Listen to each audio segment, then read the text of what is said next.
Welcome back. In this episode of Oxygen Not Included, I'm going to be building a small air conditioning system for this little base that I have down here. This was based off a recommendation from Bigo over here, and he says, my base is heating up. What is the best way to cool it down? So that, spawned a question, which was, how do we cool down a base for the gas level? In my last video, we talked about cooling down the liquid that's coming out of a steam geyser. So that water is coming out at about 95 degrees Celsius or up to 100 degrees Celsius, barely up to 100.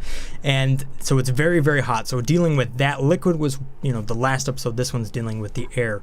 So in that last video, I actually said that the temperature of the water that was going to the electrolyzer would result in the heat that's coming out of the electrolyzer.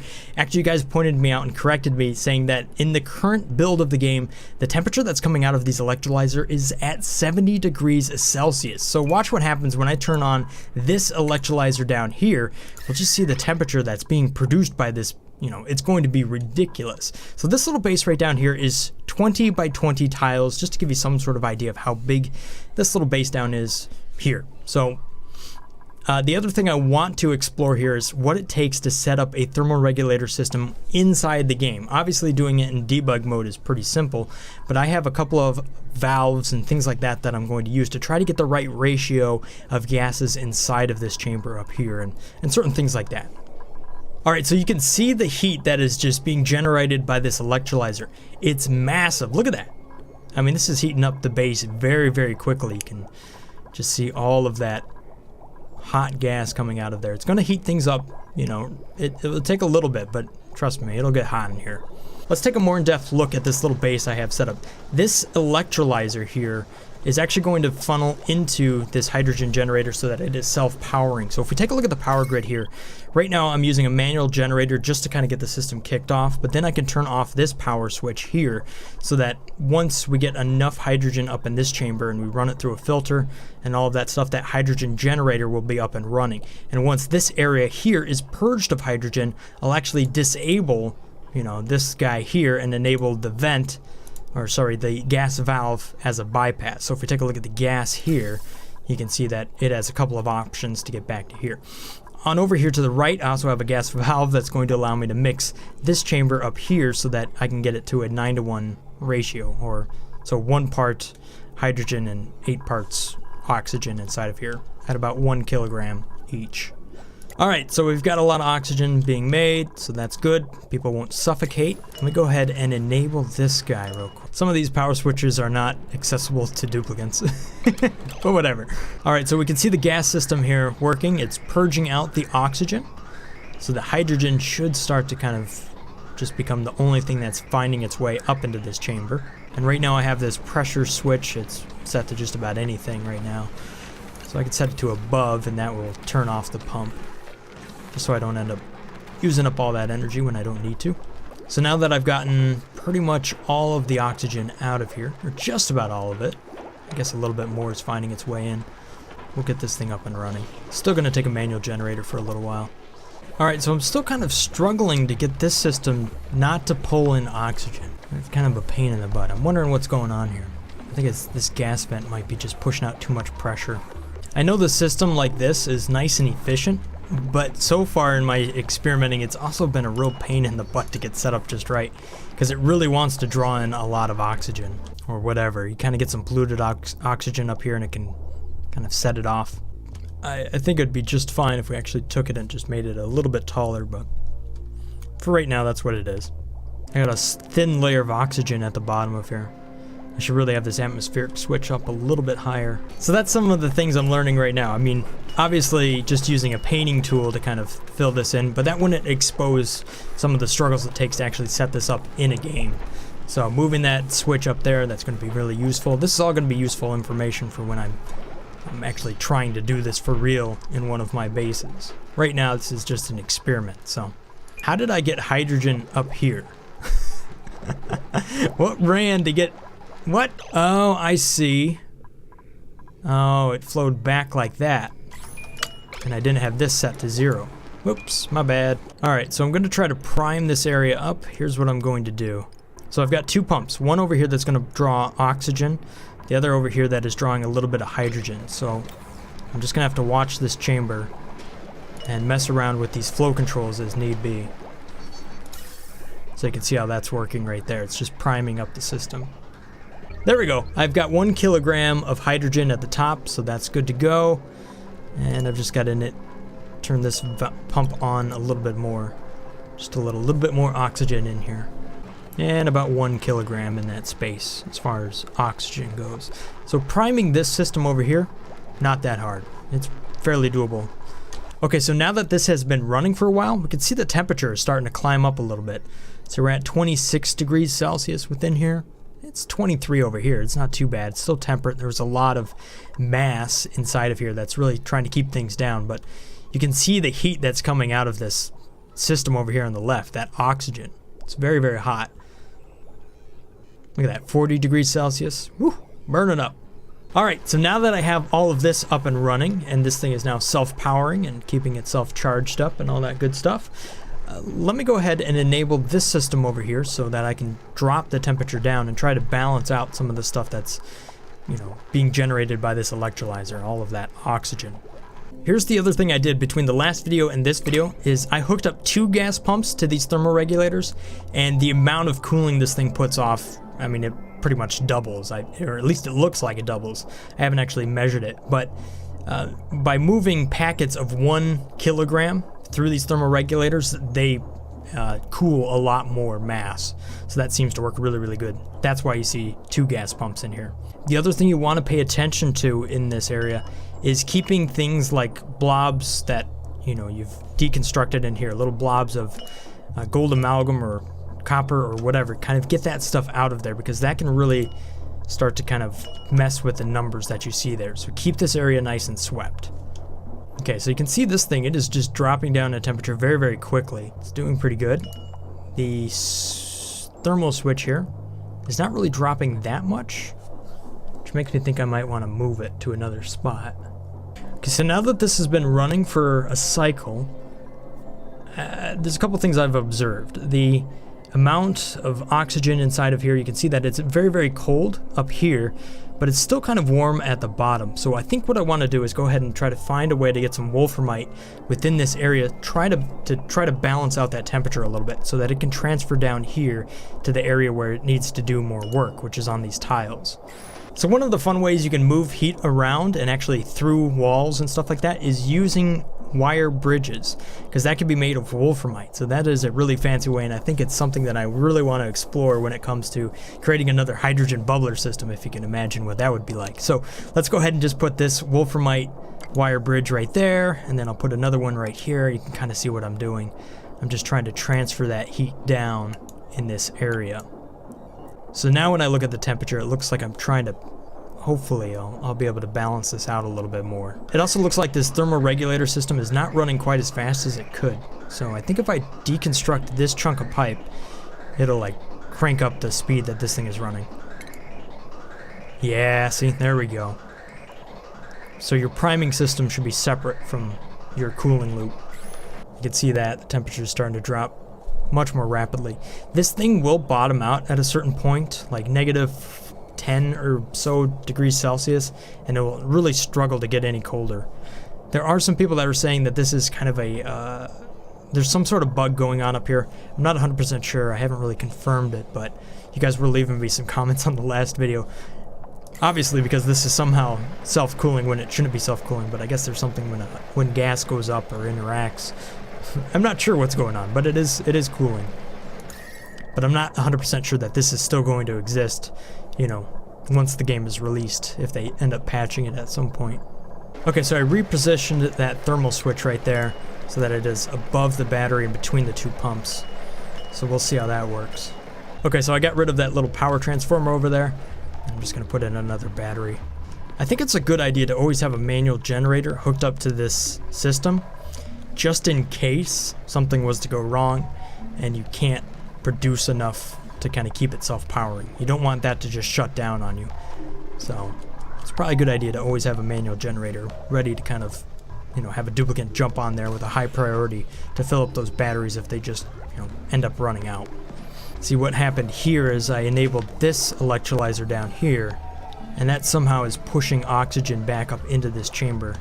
So it's not quite as self-powering as it could be. Okay, so now that this base has been running for a while, let's just go ahead and take a look at the temperature. You can see that the temperature here really isn't that bad. I mean, things seem to be quite thermally stable. This system over here on the left seems to be quite self-powering. What I did is uncouple this electrolyzer and hook it up to a manual generator instead, so it isn't, you know, trying to draw this thing down. It's quite uncoupled from that. So this over here on the left is all functioning on its own. So it is using a gas filter, but it should be just fine with that. The rest of this is being powered by these 2 or 3 manual generators, actually. So that's running everything right here. If need be, sometimes we'll throw a little, you know, coal in the fire and get a little bit of generation, you know, extra power out of that. So you can see that thing gets filled up every once in a while. Okay, so one last thing I want to do is I want to go ahead and throw a couple of wire bridges in here and transfer a little bit more of that heat energy between the 2 areas. I just want to see what that does. Not sure that it's necessary with, you know, thermally conductive tiles down here, but hey, this will be kind of cool. So I'll just do it like that, and let's see what happens. Yeah, I think that works pretty good. Out of some curiosity, what happens if I drop this temperature down a little bit more? Negative 3 degrees Celsius or so it sucks up a little bit more power. See what it takes to get this down to the point where this is 21.1 degrees Celsius, and then that's where I'll start all my bench tests from, just to kind of see how these other systems compare. So now that I'm speeding it up, yeah, just dropping that temperature a little bit and then adding some wire bridges, you can see how that's made a difference here. So look at this, it's like perfect. 21 degrees Celsius, look at that. Beautiful inside of here. That's a place you'd want to live. And this thermal switch right now, that's kind of in the center of the base, it's getting very, very close to being at that ideal temperature.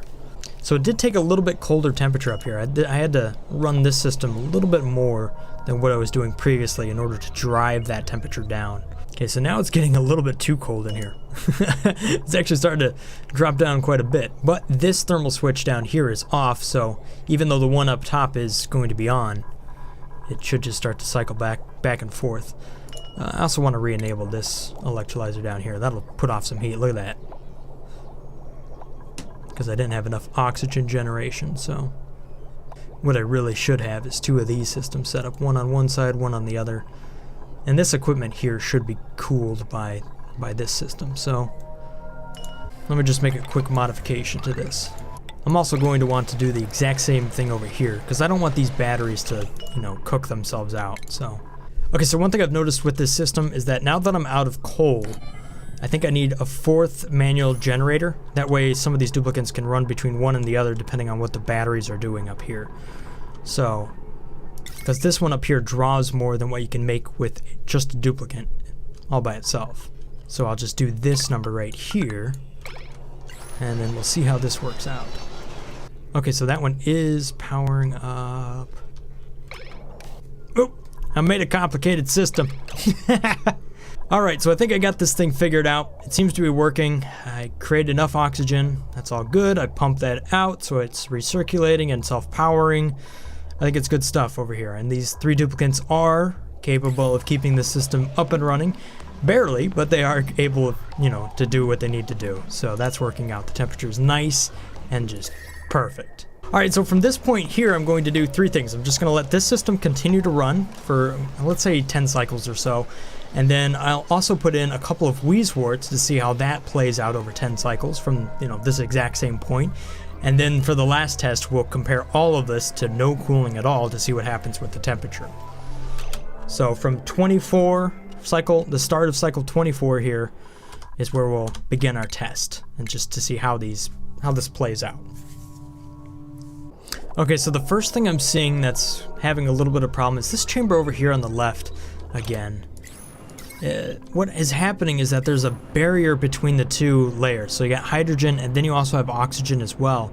But in between those 2 layers is a very low pressure zone. So wherever I put this switch is wherever that low pressure zone ends up. So I need 2 switches that's going to enable me to power up this gas pump. So if either one of these is like above 700 grams of, you know, gas, then it should be able to turn the pump on. That way I can't end up in this dead zone.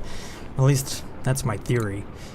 Alright, so there we go. This has been running for 10 cycles now, and once I got past that little, you know, glitch with the switch over there, I mean, this system seemed to work just fine. Continues to balance itself out. I mean, especially if you have a little bit of a power plant rather than using a bunch of duplicates on these manual generators. I think this is a very solid solution to thermally controlling your base. You know, it looks like it could do a little bit more than just this space here as well, especially again if you had a little bit of a power system.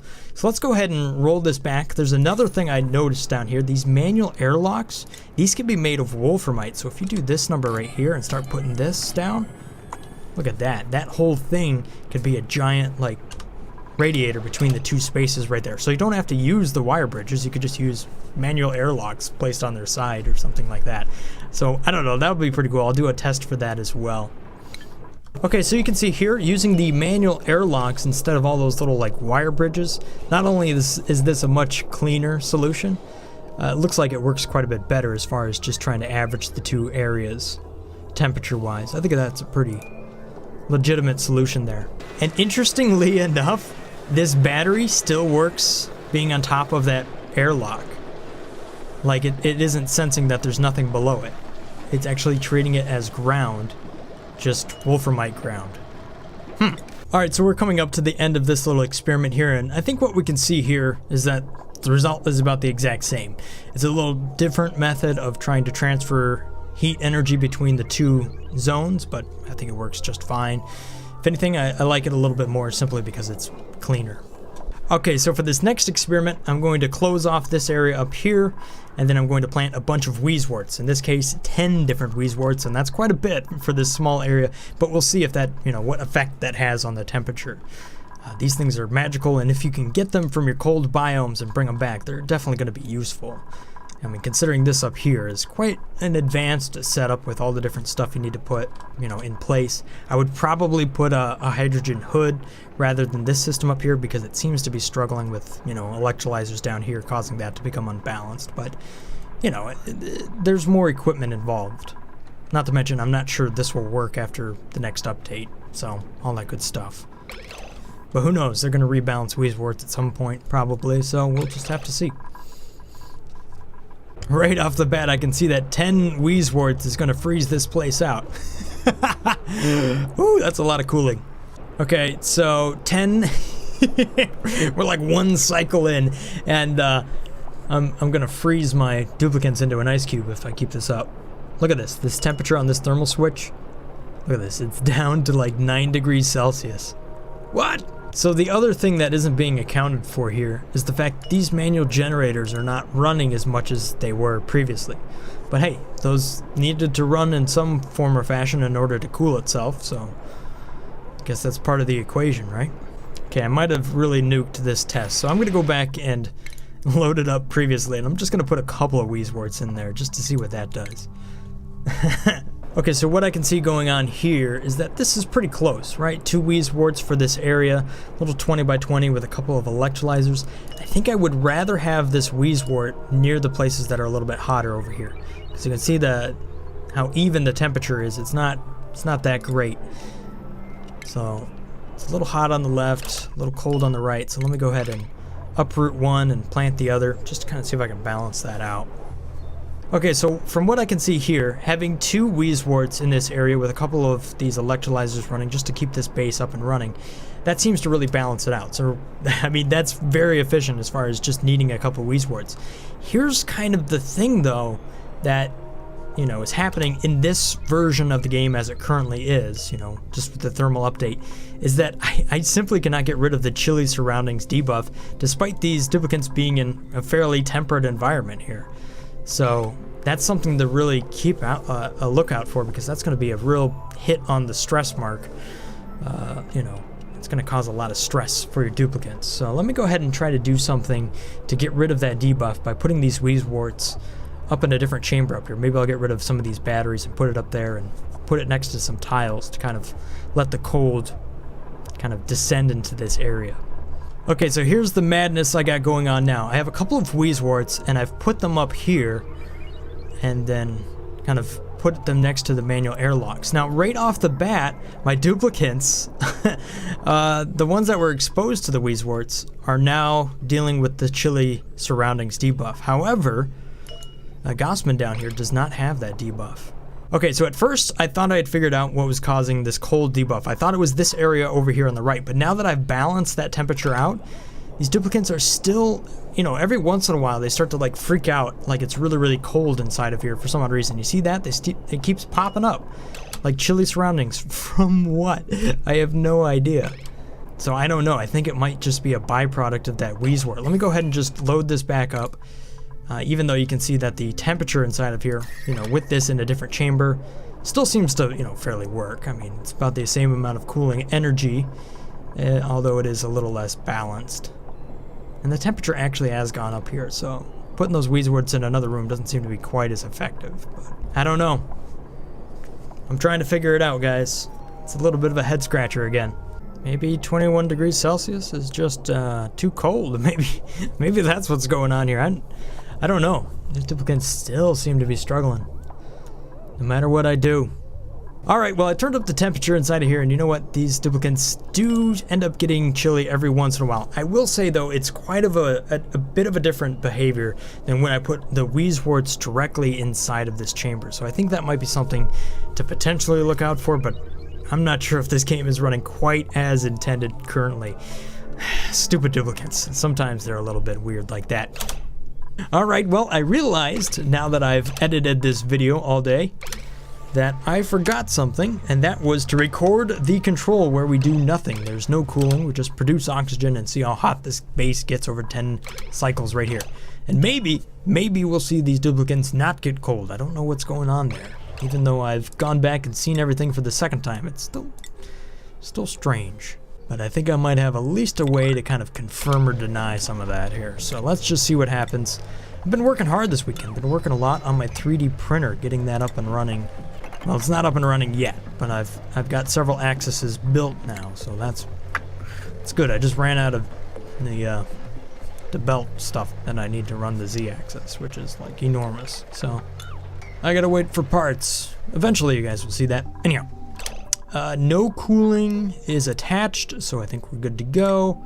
Alright, so we're at the end of the experiment here, and you can see our result. Look at that, 45 degrees Celsius up there, 40 degrees Celsius. The thermal switch is up to 34. So, I mean, this area has become much warmer, we should say. But I'm not getting any duplicates being cold at the current moment. So let's go ahead and just see what happens if I put a wheezewort in there, just to see what happens. If we just put one in real quick and see if that makes a dramatic change to what their behavior is.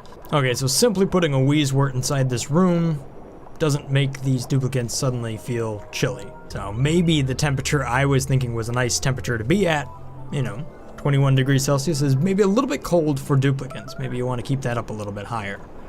So what are the takeaways? What did we learn today? Well, first and foremost, I think wheezeworts proved themselves today at being absolutely awesome at keeping your base temperature down, but you got to be careful not to use too many of them because you'll turn your base into an ice cube very, very quickly. You can see just how cold this area is getting right here. You might want to keep your duplicants away from getting next to those wheezeworts. Maybe find a way to put them up at the top of a ladder so that they're not right in the pathway, so that when your duplicant goes past it, it doesn't quickly get its little debuff stuck onto it. Not that it would stay there for very long.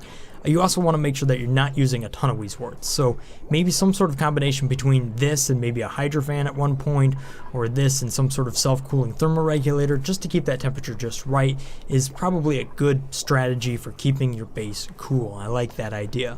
Also, when it comes to self-powering hydrogen generators, this system up here is pretty dope as far as how efficient it is in the current build of the game.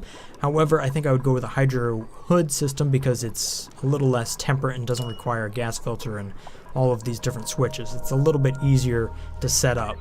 The last and final takeaway is that even though there's really, really hot water, you don't necessarily need to cool it in order to have a base that's going to be nice, you know, a cool temperature. So that's another thing, again, in the current build of the game, something to keep your mind aware of. So thank you guys for watching. Hopefully you guys have found this video somewhat helpful or informative. If you did, let me know down there in the description below if you also have some ideas for future videos. Thank you guys for watching. Have a great day. If I've earned your subscription, then thank you so much for that. And thank you guys for all of your support recently. It's been absolutely awesome. Stay awesome. Peace. Brothgar out.